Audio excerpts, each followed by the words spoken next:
This is Verbena bonariensis. It's a nice perennial, hardy down to about mid-teens Fahrenheit, and very distinctive look to this plant. You can see how it's got these long stems, and on the terminal spikes or at the end of the stems, you've got these flower clusters. And plant blooms a very long time. Butterflies like it, by the way. And what I like is how you see it in this big garden. This is in Vancouver, British Columbia. They've used it mixed with a lot of other perennials and some flowering shrubs. And because of its height, around 4 to 5 feet, it stands up and kind of stands above a lot of these lower plants. Here you see a really nice, now here's a good shot of the plant itself.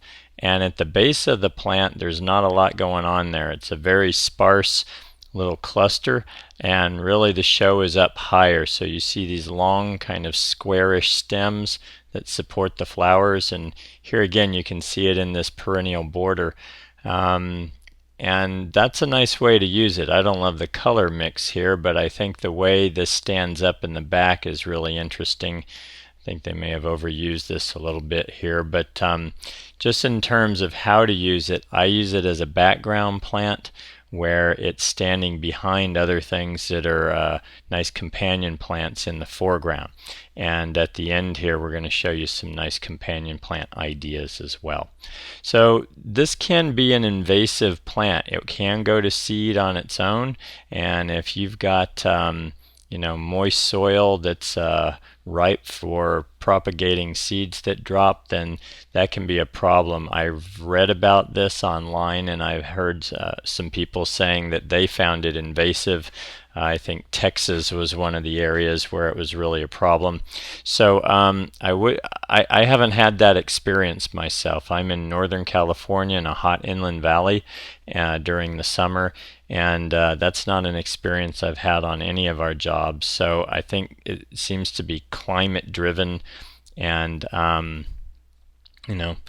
be forewarned, I guess, is the thing I could say about that.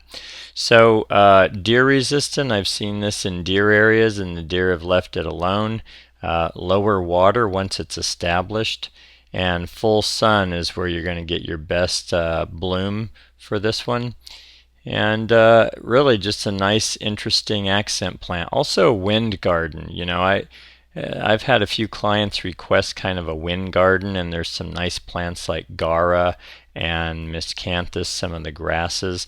This is a really lovely plant in the wind because of the long stems. Just a little bit of wind will move these around nicely for you. So consider that too when you're thinking about this. They bloom from spring until the frost hits them in late fall. So a long blooming plant. Cold kind of finally knocks them back, but you don't get a lot of perennials that bloom as long as this one. So I like that about it as well. And that's what I can tell you about Verbena bonariensis. Really nice, taller perennial, and very distinctive in its appearance. Enjoy. And to follow are some nice companion plants.